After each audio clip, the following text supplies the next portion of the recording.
formidable robot.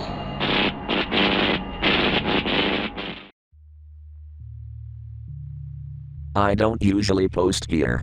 I hang around more on the music subforums, sometimes the retro game threads. I lurk a lot. I know the rules about no shit posts, so I'm trying to write this carefully. This is about Hong Kong 97. Yes, that game. The meme one. The worst SNES game ever made. I know most of you already know the basics. It was released on a bootleg disc in 1995, made by some freelance writer named Chosic who basically stitched it together in a week.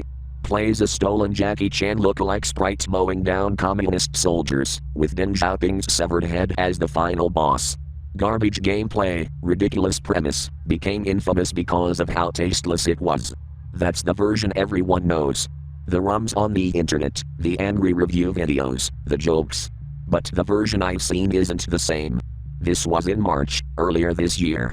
I was at a friend's place.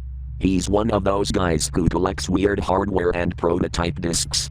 He's dumped a couple of odd ROMs before, like strange fan translations. He mentioned offhand that he'd gotten hold of a floppy that might be an original Hong Kong 97. The sleeve was yellowed, with a strip of red tape across it. No label. The handwriting just said 97 in blue ballpoint pen. We were laughing about it, expecting to just play the same shitty meme game everyone else knows. He booted it on his old PC setup with an emulator.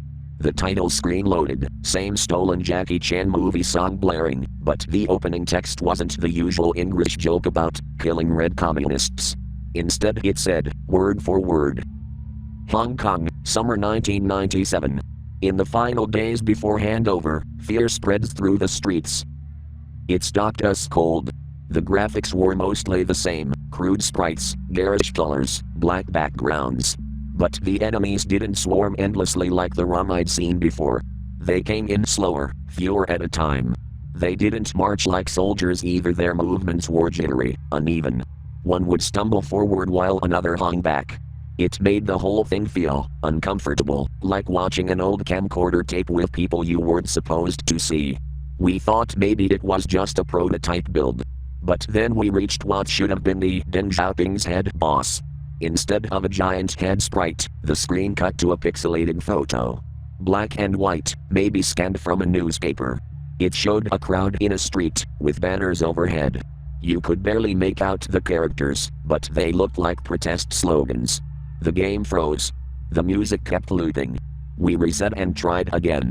Same thing happened, but the photo was different the second time, a grainy image of soldiers with batons, standing shoulder to shoulder. The third time, it was a flag-lowering ceremony. You could see the British flag mid-air. The fourth time, it wasn't even recognizable, just smudges of gray, like something had been erased or censored. Each crash locked the emulator, and the only way out was a hard reset.